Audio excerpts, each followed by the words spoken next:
الحمد لله نحمده ونستعينه ونستغفره ونؤمن به ونتوكل عليه ونعوذ بالله من شرور أنفسنا ومن سيئات أعمالنا من يهده الله فلا مضل له ومن يضلل فلا هادي له وأشهد أن لا إله إلا الله وحده لا شريك له وأشهد أن محمدا عبده ورسوله صلى الله عليه وسلم أرسله بالحق بشيرا ونذيرا بين يدي الساعة فمن يطع الله ورسوله فقد رشد واهتدى ومن يعص الله ورسوله فقد ضل وغوى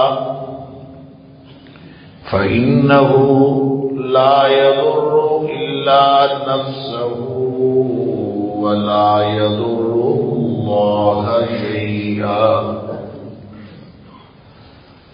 نسأل الله ربنا أن يجعلنا ممن يطيعه ويطيع رسوله ويتبع رضوانه ويجتنب سخطه فإنما نحن به وله أما بعد فإن خير الحديث كتاب الله وخير الهدي هدي محمد صلى الله عليه وآله وسلم وشر الأمور محدثاتها وكل محدثة بدعة وكل بدعة ضلالة وكل ضلالة في النار فأعوذ بالله السميع العليم من الشيطان الرجيم من همزه ونفخه ونفثه بسم الله الرحمن الرحيم قل يا عباد الذين آمنوا اتقوا ربكم للذين أحسنوا في هذه الدنيا حسنة وأرض الله واسعة إنما يوفى الصابرون أجرهم بغير حساب اے میرے حبیب صلی اللہ علیہ وسلم، آپ میرے ان بندوں سے کہہ دیجئے جو ایمان لانے کا دعویٰ کرتے ہیں، جو ایمان لائے ہیں ان سے کہہ دیجئے اتقوا ربکم، وہ اپنے رب سے ڈرے، اپنے رب کا تقوی اختیار کریں۔ للذین احسنوا فی ہذہ الدنیا حسنہ، جن لوگوں نے نیک عمل کیے، اچھے عمل کیے اور بہترین عمل کرنے کی کوشش کی اس دنیا میں، ان کے لیے حسنہ ہے۔ فی ہذہ الدنیا حسنہ، اس دنیا میں ان کے لیے عظیم بھلائی۔ وارض اللہ واسعہ، اور اللہ کی زمین وسیع ہے۔ انما یوفی الصابرون اجرهم بغیر حساب، بے شک جو صبر کرنے والے ہیں ان کو پورا پورا بدلہ دیا جائے گا، جو اجر دیا جائے گا بغیر حساب، وہ بغیر حساب کتاب کے دیا جائے گا۔ اللہ اکبر۔ اس آیہ کریمہ میں اللہ تعالی نے ایک مومن مسلمان کی زندگی کا پورا منہج بیان فرمایا۔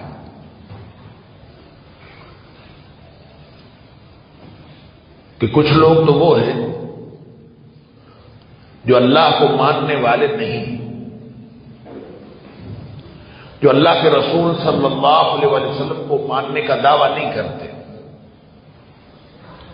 ان لوگوں نے ایمان اور اسلام کا دعویٰ نہیں کیا، وہ غیر مسلم ہیں، کافر ہیں، وہ اللہ اور اس کے رسول صلی اللہ علیہ وسلم کے دشمن ہیں یا نہیں ہیں، لیکن انہوں نے ایمان لانے کا دعویٰ نہیں کیا۔ ان کا منہج زندگی، ان کا طرز زندگی وہ کچھ بھی ہو سکتا ہے۔ جب انہوں نے ایمان لانے کا دعویٰ نہیں کیا اللہ اور اس کے رسول صلی اللہ علیہ وسلم پر، تو ان کا ایمان کسی اور چیز پر ہوگا۔ جس چیز پر ان کا ایمان ہے اس کے مطابق ان کا طرز زندگی۔ لیکن معاملہ ان لوگوں کا جو دعویٰ کرتے ہیں کہ ہم مومن ہیں، وہ تو ان کی طرح کی زندگی نہ گزاریں جس طرح کی زندگی غیر مسلم گزار رہے ہیں۔ قل یا عبادی الذین آمنوا، قل یا عبادی الذین آمنوا، میرے ان بندوں سے کہہ دیجئے جو ایمان لائے ہیں، اور میں اس کا ترجمہ کرتا ہوں جنہوں نے ایمان لانے کا دعویٰ کیا ہے۔ اس لیے کہ اللہ کریم نے سورہ نساء کے اندر فرمایا ہے یا ایھا الذین آمنوا آمنوا، یعنی اے ایمان کا دعویٰ کرنے والوں صحیح مومن بن بھی جاؤ، مکمل مومن بن بھی جاؤ۔ تو اس کا مطلب یہ ہے کہ جب اللہ یا ایھا الذین آمنوا کہہ کے پکارتا ہے، یا جب بھی کہیں الذین آمنوا کی بات ہوتی ہے تو اس میں وہ سارے لوگ شامل ہوتے ہیں جو ایمان والے ہیں، جن کو اللہ نے ایمان کی دولت عطا فرمائی ہے، وہ بھی اس میں شامل ہیں، اور اس میں وہ لوگ بھی شامل ہیں جن کو ایمان کی دولت تو نصیب ہوئی یا نہیں ہوئی، وہ ایمان کا دعویٰ کرتے ہیں۔ وہ دعویٰ کرتے ہیں کہ مومن، جس سے پوچھ لو وہ کہتا ہے میں مومن ہوں، جس سے پوچھ لو میں مومن ہوں، لیکن ایمان کا دعویٰ کرنا اور بات ہے اور ایمان والا ہونا یہ اور بات ہے۔ لیکن جب اللہ یا ایھا الذین آمنوا یا الذین آمنوا فرماتا ہے تو اس میں وہ سارے لوگ شامل ہیں، تمام لوگ شامل ہیں، سب کو خطاب ہے، جنہوں نے جو ایمان والے ہیں ان کو بھی خطاب ہے، اور جو صرف دعوی ایمان رکھتے ہیں ان کو بھی خطاب ہے کہ تم اگر ایمان کا دعویٰ رکھتے ہو تو یہاں ایک بہت اسپیسیفک حکم ہے، خاص حکم ہے یہاں کہ اگر تم ایمان کا دعویٰ کرتے ہو یا ایمان والے ہو تو تم یہ کام کرو۔ یہ اسپیسیفک حکم کیا ہے؟ اتقوا ربکم، کہ تم نے زندگی اس طرح سے گزارنی ہے۔ اتقوا ربکم کا معنی کیا ہے؟ لفظی معنی میں نے کیا اپنے رب سے ڈرتے رہے۔ یہ وقایتی وقایتن سے ہے تقوی، اور یہ میں کئی دفعہ عرض کر چکا ہوں کہ یہ تقوی کا لفظ جو ہے قرآن حکیم میں مختلف حوالوں سے کم از کم 500 بار آیا ہے۔ 500 دفعہ اللہ نے حکم فرمایا تقوی اختیار کرو۔ دیکھیں ایک چیز ہوتی ہے ایکشن، عمل قانون کی زبان میں، اور ایک ہوتی ہے انٹینشن، نیت۔ کسی نے کوئی عمل کیا، اس کی نیت کیا تھی، ان دونوں باتوں کا اعتبار پوری دنیا کا قانون کرتا ہے کہ اس کا عمل کیا تھا اور اس کی نیت کیا تھی۔ عمل اور نیت، ایکشن اور انٹینشن، کس بنیاد پر عمل کیا۔ لیکن یہ ایک تیسری چیز ہے، جب اللہ قانون کی بات کرتا ہے تو اتقوا اللہ، جب اللہ سماج کی بات کرتا ہے تو اتقوا اللہ، جب رشتوں کی بات کرتا ہے تو اتقوا اللہ، جب عبادات کی بات کرتا ہے تو اتقوا اللہ، ہر معاملے میں اللہ فرماتا ہے اتقوا اللہ، اللہ سے ڈرو۔ نیت بھی ہو اور عمل بھی درست ہو، اس میں تقویٰ نہ ہو تو وہ عمل اسلام کی نگاہ میں کوئی حیثیت نہیں رکھتا۔ یہ ایک تیسری چیز ہے، اور یہ صرف اسلام نے انٹروڈیوس کروائی ہے، یہ کسی اور نے انٹروڈیوس نہیں کروائی۔ اتقوا ربکم، ایمان والے ہو، ایمان لانے کا دعویٰ کرتے ہو، جو بھی تمہاری کیفیت ہے، اتقوا ربکم، اپنے رب کا تقوی اختیار کرو۔ کیا مطلب؟ اتقوا ربکم کا کیا مطلب ہے؟ میں نے عرض کیا یہ وقا یقی وقایتن سے ہے، جس کا لفظی معنی ہوتا ہے بچنا، بچنا۔ اتقوا ربکم اس کا معنی ڈرنا بھی ہوتا ہے، رب سے ڈرو اور رب کی ناراضگی سے بچو، یہ ہے ڈرنا۔ ڈر بھی کس بات کا؟ کہیں میرا اللہ ناراض نہ ہو جائے۔ ہر وہ کام چھوڑ دینا جس کے کرنے سے اللہ کے ناراض ہونے کا خطرہ ہو، اور ہر وہ کام کرنا، ہر وہ کام کرنا جس کے چھوڑ دینے سے اللہ کے ناراض ہونے کا خطرہ ہو، اور ہر وہ کام چھوڑ دینا جس کے کرنے سے اللہ کے ناراض ہونے کا خطرہ ہو۔ گویا انسان کی زندگی اس نقطہ ترجیح پر گزرے، ہر وقت وہ اس تڑپ میں رہے کہ مجھ سے کوئی چھوٹے سے چھوٹا کام ایسا سرزد نہ ہو جائے جس سے اللہ ناراض ہو جائے، اور کہیں چھوٹے سے چھوٹا کام ہونے سے رہ نہ جائے جس سے اللہ کی خوشنودی اور اس کی رضامندی کا امکان ہے۔ ہر نیکی چاہے چھوٹی ہو یا بڑی، اس کو حاصل کرنے کی کوشش کرنا، یہ میں دوسرے لفظوں میں بات کر رہا ہوں، اور ہر گناہ چاہے وہ چھوٹا یا بڑا اس سے بچنے کی کوشش کرنا۔ جب یہ رویہ ہوگا اتقوا ربکم، پوری زندگی اس طرح سے گزارو۔ اگر اس طرح سے پوری زندگی گزار نہیں سکتے تو کوشش تو کرو، ہمارے ذمہ تو اللہ نے کوشش لگائی ہے۔ وَلَيْسَ لِلْإِنسَانِ إِلَّا مَا سَعَىٰ، انسان کے لیے صرف وہی کچھ ہے جس کی اس نے کوشش کی، اور یہ ہمارے لیے بہت ہی اطمینان کا مقام ہے کہ اللہ نے منزل مقصود پہ پہنچنا ہمارے ذمہ نہیں رکھا، ہمارے ذمہ صرف کوشش کرنا رکھا۔ اتقوا ربکم بھی کہا ہے تو یہ بھی اسی اصول کے تحت ہم نے اپنی پوری زندگی اس کوشش میں گزارنی، اس تگودو میں گزارنی ہے، اس اسٹرگل میں گزارنی ہے کہ کہیں میرا اللہ مجھ سے ناراض نہ ہو جائے اور کہیں میں اللہ کی رضامندی سے محروم نہ رہ جاؤں۔ بس یہ نقطہ ترجیح ہے۔ اگر اس پر کوئی شخص زندگی گزار رہا ہے اور اس پر زندگی گزارنے کی کوشش کرتا ہے تو وہ متقی ہے۔ اتقوا ربکم، اپنے رب کی ناراضگی سے بچو، اپنے رب سے ڈرو، یعنی اس کی ناراضگی سے ڈرو۔ للذین احسنوا فی ہذہ الدنیا حسنہ، اللہ اکبر، جو لوگ اچھا عمل کریں گے، للذین احسنوا، جنہوں نے اچھائی کی اس دنیا میں، جنہوں نے اچھائی کی، احسنوا، اور احسن جو ہے میں نے پہلے بھی کئی دفعہ عرض کیا ہے کہ ایک حسن ہے ایک احسن ہے، ان دونوں میں فرق ہے۔ حسنہ یا حسن اچھائی کو کہتے ہیں، بھلائی کو کہتے ہیں، لیکن جب وہ احسن ہوتی ہے تو وہ زیادہ اچھائی ہوتی ہے، زیادہ بھلائی ہوتی ہے۔ للذین احسنوا فی ہذہ الدنیا، احسن کرنے والا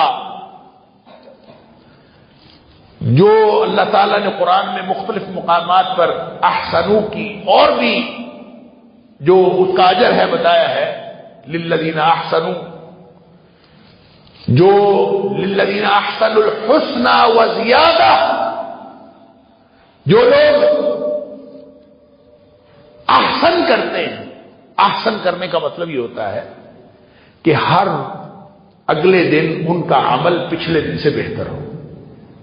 احسن کا معنی یہ ہے وہ بہتر سے بہتر کرنے کی کوشش کرتے ہیں، بس بہتر سے بہتر کرنے کی کوشش کرتے ہیں. للذین احسنوا فی ہذہ الدنیا، جو لوگ اس دنیا میں، جو لوگ احسنوا کرتے ہیں، فی ہذہ الدنیا حسنہ، ان کے لیے اس دنیا میں بھی عظیم بھلائی ہے. حسنۃ تنوین کے ساتھ، بڑی بھلائی اللہ نے اس دنیا میں بھی رکھی ہے. اللہ اکبر، یعنی صرف آخرت کی بھلائی ان کو نہیں ملتی. مومن مسلمان جب عمل کرتا ہے وہ صرف اللہ کی ناراضگی سے بچنے کے لیے اور اللہ کی خوشنودی حاصل کرنے کے لیے کرتا ہے. اس کا مقصد یہ ہوتا ہے کہ میرا اللہ کہیں ناراض نہ ہو جائے اور کہیں میں اللہ کی خوشنودی سے محروم نہ رہ جاؤں. عمل وہ اس لیے کرتا ہے اللہ اس کو اس دنیا میں بھی عظیم بھلائی عطا فرمائے. دنیا میں بھی جو بھی وہ عمل کرتا ہے، جو کوئی بھی چاہے، سورہ نحل کے اندر فرمایا من عمل صالحا من ذکر او انثى وهو مؤمن، جو بھی کوئی نیک عمل کرے، چاہے عورت ہو چاہے مرد ہو، من عمل صالحا، جس نے بھی نیک عمل کیا، من ذکر او انثى، چاہے وہ مرد ہو چاہے وہ عورت ہو، وهو مؤمن، ہو وہ مومن، ایمان کے دائرے میں آ کے عمل کیا. کیونکہ کافر جو عمل کرتے ہیں، نیک عمل کافروں کے بھی ہیں، غیر مسلموں کے بھی نیک عمل ہیں، اور ان کے نیک عمل کا سارا بدلہ اللہ تعالیٰ دنیا میں دے دیتا ہے. مومن جو نیک عمل کرتا ہے وہ آخرت کے اجر کے لیے کرتا ہے. من عمل صالحا من ذکر او انثى وهو مؤمن، چاہے وہ عورت ہو چاہے وہ مرد ہو، نیک عمل کرے حالت ایمان میں، وهو مؤمن، حالت ایمان میں نیک عمل کرے. اللہ فلنحيينه حیاتا طیبہ، ہم اس کو پاکیزہ زندگی عطا فرما دیں گے. سبحان اللہ، پاکیزہ زندگی عطا فرما دیں گے. وَلَنَجْزِيَنَّهُمْ أَجْرَهُمْ، اور ان کو ہم ایسا اجر، ایسا بدلہ دیں گے، ایسا ثواب دیں گے، بِأَحْسَنِ مَا كَانُوا يَعْمَلُونَ، جو وہ عمل کرتے رہے اس سے کہیں اچھا عمل، کہیں اچھا اجر، جتنا وہ عمل کرتے رہے اس سے کہیں اچھا اجر عطا فرمائے. اب یہ مسئلہ کیا ہے؟ مسئلہ یہ ہے کہ جو مومن ہے وہ ہمیشہ کام اچھے سے اچھے کرتا ہے.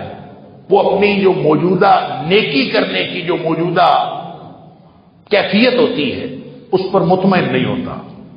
وہ ہمیشہ بہتر سے بہتر کرنے کی کوشش کرتا ہے. 5 نمازیں پڑھ لی ہیں وہ سنتوں کا اہتمام کرتا ہے. سنتیں پڑھ لی ہیں وہ نوافل کا اہتمام کرتا ہے.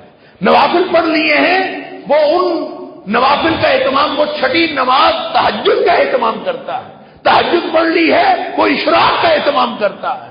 وہ اشراق پڑھ لی ہے وہ دیگر جو نوافل ہیں، جو کسی کی وہ وضو کے نوافل بھی پڑھتا ہے، وہ مسجد کے نوافل بھی پڑھتا ہے، وہ ہر وقت نوافل پڑھتا رہتا ہے. جو آگے سے آگے جاتا ہے، اپنے آپ کو بہتر سے بہتر کرتا ہے، وہ تو محسن ہوتا ہے. یہ ہے للذین احسنوا فی ہذہ الدنیا حسنہ، جو بہتر سے بہتر کرے. اور جو بیٹھ جاتا ہے، یہ ویسے بھی آپ دیکھ لیں جو صرف فرائض پڑھتا ہے، ہمارے ہاں ہے یہ نقطہ نظر کہ صرف فرض پڑھ لو کافی ہے. اللہ نے تو فرض پوچھنے ہیں، اللہ نے تو فرض ہی پوچھنے ہیں. یہ بات ٹھیک ہے، اللہ نے فرض پوچھنے ہیں، لیکن اس کے بارے میں 2 باتیں ذہن میں رکھیں. قیامت والے دن نبی اکرم صلی اللہ علیہ وسلم نے فرمایا سب سے پہلا سوال نماز کا ہوگا، اور جو نماز میں پھنس گیا وہ سمجھ لیں پھنس گیا، اور جو نماز کے سوال میں کامیاب ہوگا وہ سمجھ لیں کامیاب ہو گیا. اور جب کسی کی نمازیں کم رہ جائیں گی اللہ تعالیٰ فرمائے گا اس کے نوافل میں دیکھیں شاید کوئی نوافل ہوں، اس سے اس کے فرائض کا کھاتا پورا کر لیں. اور وہ جو نوافل ہیں، جو سنتیں ہم پڑھتے ہیں، یہ بھی نوافل ہیں. ان کو سنتیں اس لیے کہتے ہیں کہ یہ وہ نوافل ہے جو نبی اکرم صلی اللہ علیہ وسلم نے بھی پڑھے ہیں، جو نبی کریم صلی اللہ علیہ وسلم نے پڑھے ہیں وہ مسنون نوافل ہیں، ان کو سنتیں کہتے ہیں۔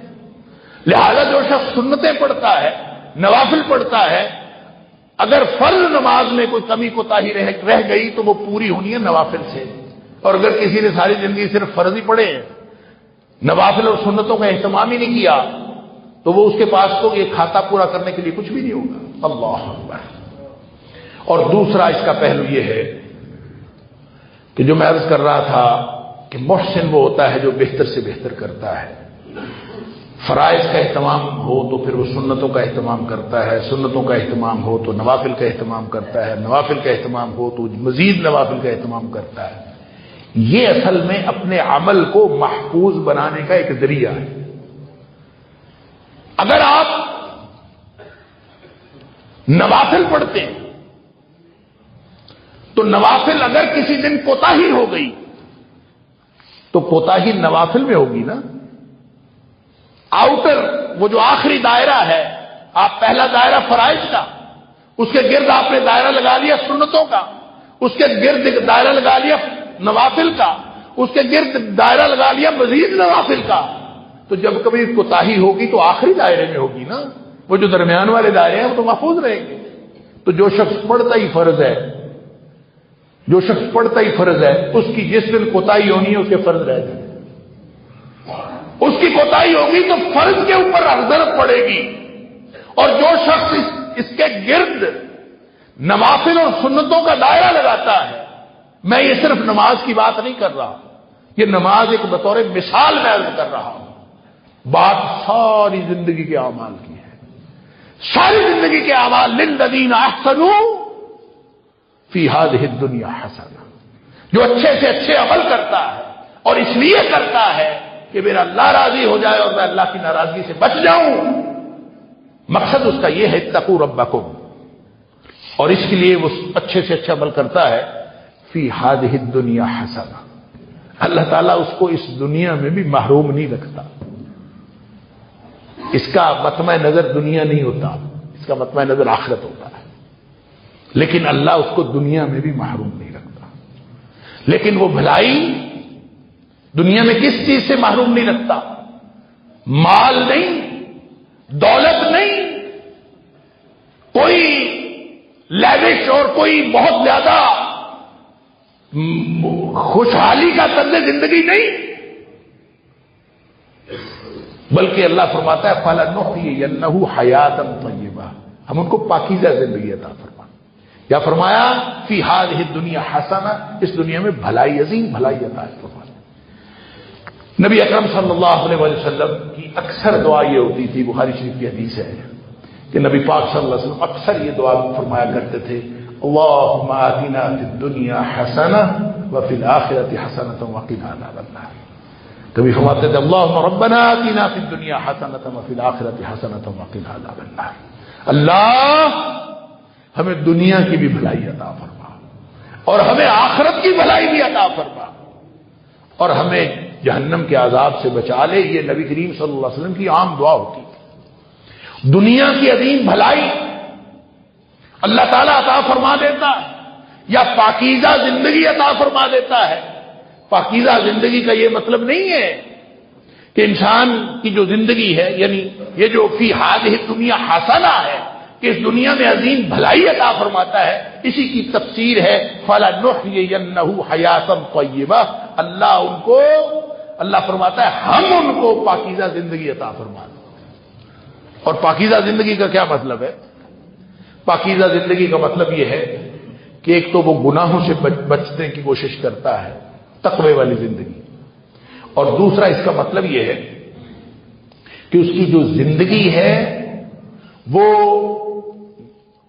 اس طرح کی ہوتی ہے کہ وہ دنیا کی آلودگیوں میں مبتلا نہیں ہوتا، وہ اپنے آپ کو دنیا کی آلودگیوں سے آلودہ نہیں کرتا۔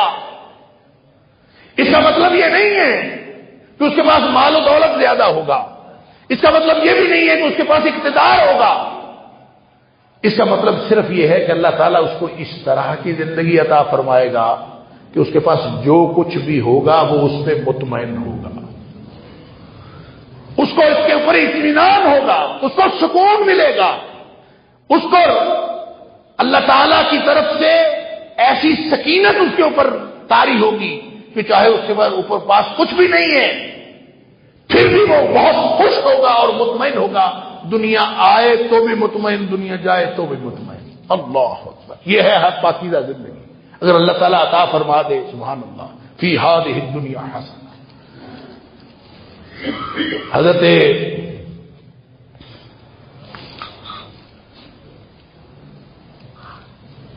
جن کو غوث پاک کہا جاتا ہے، کیا نام ان کا؟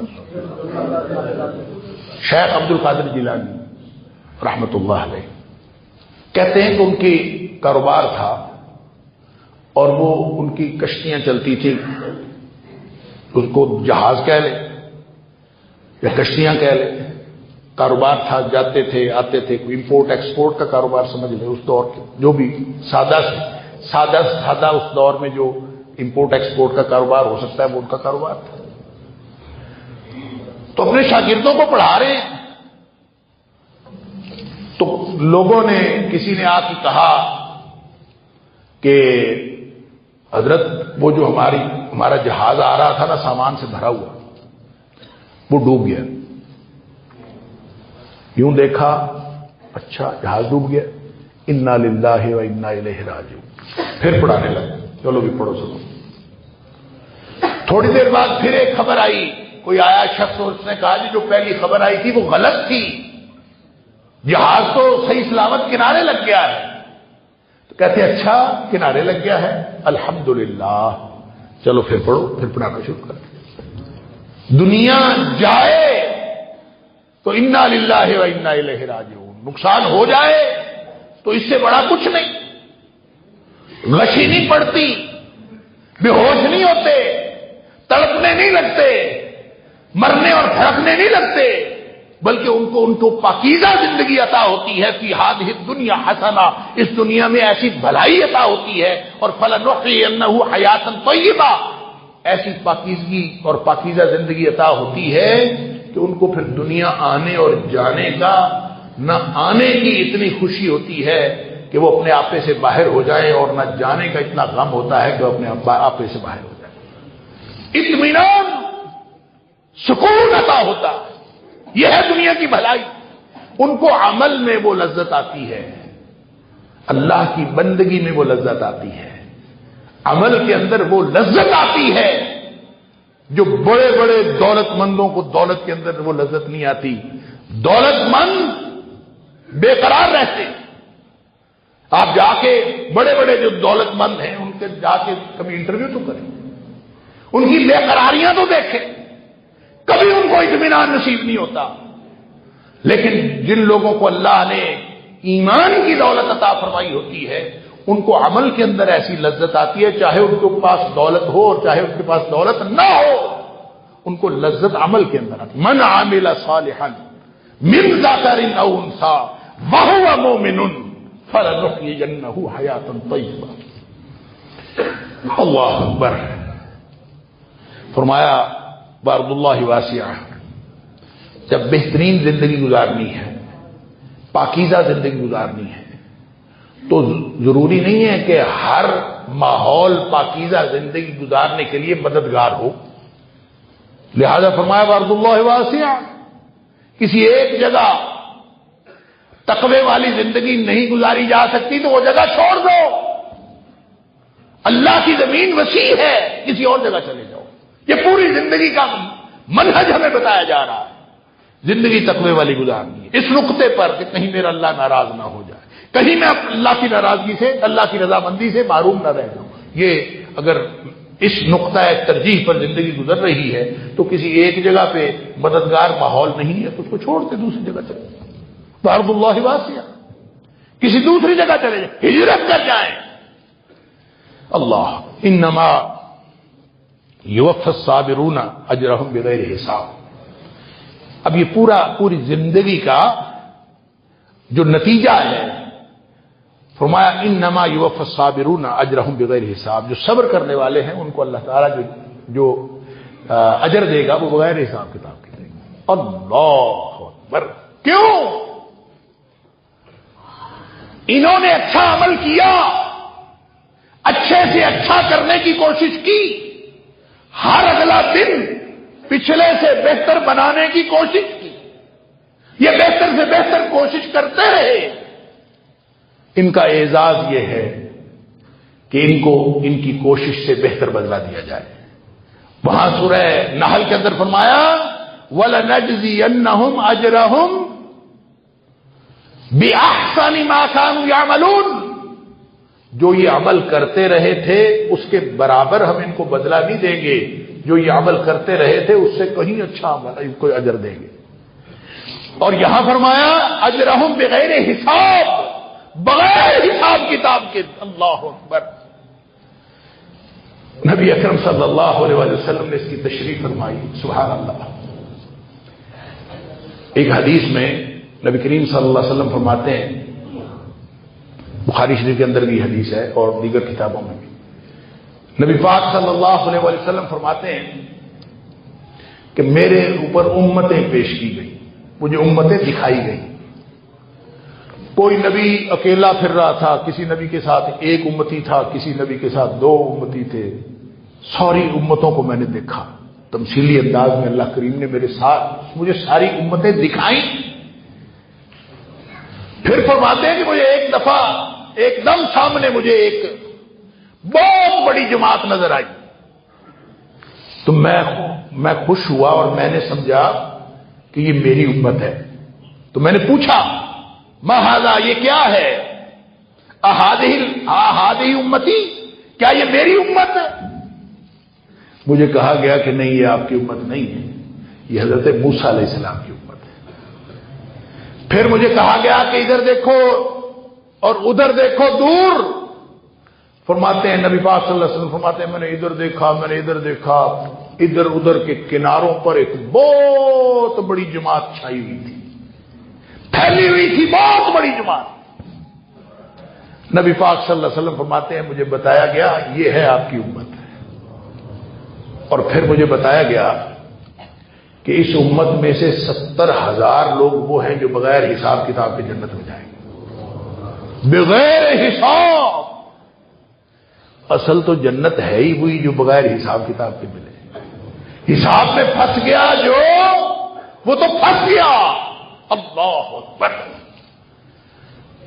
فرمایا کہ میری امت کے 70,000 لوگ جو ہیں وہ بغیر حساب کتاب کے جنت میں جائیں گے۔ نبی پاک صلی اللہ علیہ وسلم نے اتنا فرمایا اور آپ اندر تشریف لے گئے اپنے حجرہ میں۔ صحابہ آپس میں گفتگو کرنے لگے کہ یہ کون سے لوگ ہوں گے جو 70,000 ہیں؟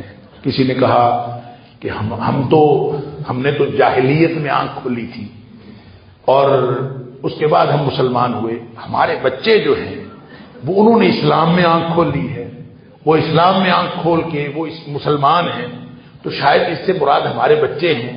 کسی نے کہا نہیں، ہم زیادہ اہمیت کے حامل ہیں کہ ہم نے جو ہے وہ جاہلیت میں آنکھ کھولی پھر اسلام قبول کیا، تو کون ہو سکتا ہے؟ یہ ہو سکتا ہے۔ آپس میں گفتگو کر رہے ہیں۔ نبی کریم صلی اللہ علیہ وسلم نے ان کی یہ خسر پھسر سن لی۔